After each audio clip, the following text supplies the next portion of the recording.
Times of Sabarkantha.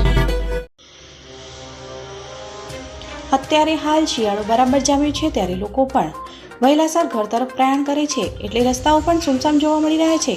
તેમાં તસ્કરો પોતાનો હાથ અજમાવવા માટે નીકળી પડી છે। ગત રાત્રે ખેડબ્રહ્મા શહેરમાં 3 દુકાનોના તાળા તોડીને ચોરીને અંજામ આપતા ખેડબ્રહ્મા પોલીસની ઊંઘ સાથે ઠંડી પણ ઉડાડી હતી।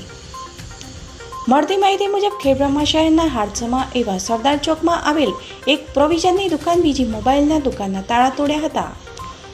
પ્રોવિઝનની દુકાનના ગલ્લામાંથી આશરે 20,000ની પરચુરણ ચોરીને લઈ ગયા છે અને દુકાનની અંદર અન્ય સામાન વિખરાયેલો પડ્યો હતો। જ્યારે બાજુમાં આવેલ મોબાઈલની દુકાનનું એક તાળું તોડ્યું હતું, ત્યારે બીજું તાળું નહીં તૂટતા દુકાનમાંથી ચોરી થતા રહી ગઈ હતી। જ્યારે જૂના માર્કેટયાર્ડની લાઇનમાં જૈન સેલ્સ એજન્સી નામની દુકાનના બંને તાળા તોડીને લોક વગરના કાઉન્ટરની અંદર મૂકેલ અંદાજિત 2.5 લાખની રકમની ચોરી થઈ છે તેવું દુકાનદારે જણાવેલ હતું। જ્યારે આ વેપારી પોતે પ્રોવિઝનની આઇટમનો હોલસેલ વેપાર કરે છે, જેથી કોઈ પણ માલ સામાન પણ વિખરાયેલો દેખાતો ન હતો।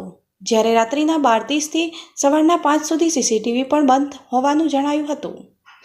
ખાસ તો એ જોવાનું કે સરદાર ચોકમાં પોલીસ સ્ટેશન તરફથી કાયમી હોમગાર્ડ પોઈન્ટ પણ આવેલ છે, તો હોમગાર્ડ પોઈન્ટથી માંડ 50 ફૂટના અંતરે આવેલ દુકાનના તાળા કેવી તૂટ્યા, તે એક શંકા ઉપજાવે તેવો પ્રશ્ન સરદાર ચોકમાં ચર્ચાઈ રહ્યો છે।